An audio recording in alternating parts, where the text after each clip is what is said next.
જ્યારે મંદિરમાં કોણ છે, રાજા રામ છે અને જય રણછોડ માખણ ચોરના નારાઓથી વડોદરાની ગલીઓ ઊંજી ઉઠે છે, ત્યારે સમજી લેવું કે અષાઢી બીજ આવી ગઈ છે. વડોદરાના ઇસ્કોન મંદિર દ્વારા આયોજિત ભગવાન જગન્નાથ, ભાઈ બલભદ્ર અને બહેન સુભદ્રાજીની રથયાત્રા દર વર્ષે લાખો ભક્તોના આકર્ષણનું કેન્દ્ર બની છે. વડોદરામાં અષાઢી બીજના પાવન પર્વે નીકળનારી ભગવાન જગન્નાથજીની રથયાત્રા એ માત્ર એક ધાર્મિક ઉત્સવ નથી, પરંતુ શહેરની એકતા, ભક્તિ અને ભવ્ય સંસ્કૃતિનું પ્રતીક છે. અમદાવાદ પછી ગુજરાતમાં વડોદરાની રથયાત્રા ભાવિકો માટે એક આસ્થાનું મોટું કેન્દ્ર બન્યું છે.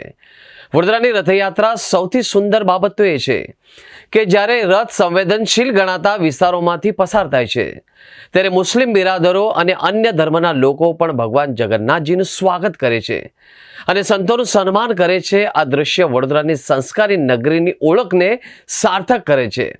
વડોદરાની રથયાત્રા એ શ્રદ્ધા, આનંદ અને એકબીજાનો મેળવવાનો એક મોટો ઉત્સવ છે. વર્ષમાં એક જ વાર ભગવાન પોતે મંદિરની બહાર આવીને પોતાના ભક્તોને દર્શન આપે છે અને વડોદરાવાસીઓ પલક પાંપડે તેમના નાથની પ્રતીક્ષા કરે છે.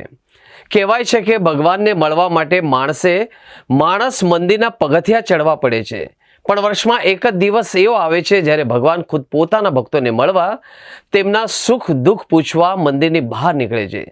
એ દિવસ એટલે આષાઢી બીજ અને નગર ચર્ચા એટલે વડોદરાની ભવ્ય રથયાત્રા.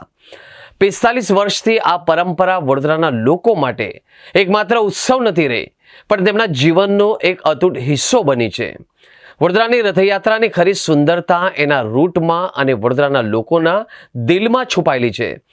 જ્યારે ભગવાનનો રથ સ્ટેશનથી નીકળીને કાલાઘોડા, રાવપુરા થઈને માંડવી અને ચોખંડી જેવા જૂના વડોદરાના વિસ્તારોમાં પ્રવેશે, ત્યારે આખું શહેર એક રંગમાં રંગાઈ જાય છે. અહીં કોઈ ભેદભાવ નથી હોતો. રથના માર્ગમાં આવતી મસ્જિદો અને મુસ્લિમ બિરાદરો પણ ભગવાન જગન્નાથજીના સ્વાગત માટે ફુલહાર લઈને ઊભા રહે છે. કોમી એકતાનું આનાથી મોટું અને સુંદર ઉદાહરણ બીજું શું હોઈ શકે? વડોદરાની સંસ્કૃતિ અને સંસ્કાર આ રથયાત્રાના એક એક પગલામાં દેખાઈ આવે છે.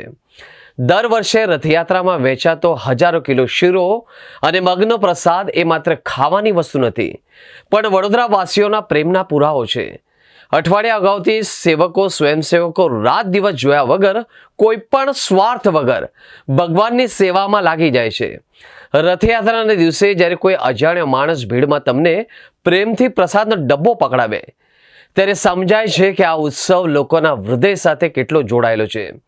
જ્યારે મોડી સાંજે પોલો ગ્રાઉન્ડ સાથે રથયાત્રા વિરામ લે છે અને ભગવાન પાછા મંદિરમાં પધારે છે, ત્યારે દરેક વડોદરાવાસીના હૃદયમાં એક ખાલીપો આવી જાય છે, પણ સાથે જ એક નવી આશા જાગે છે આવતા વર્ષની.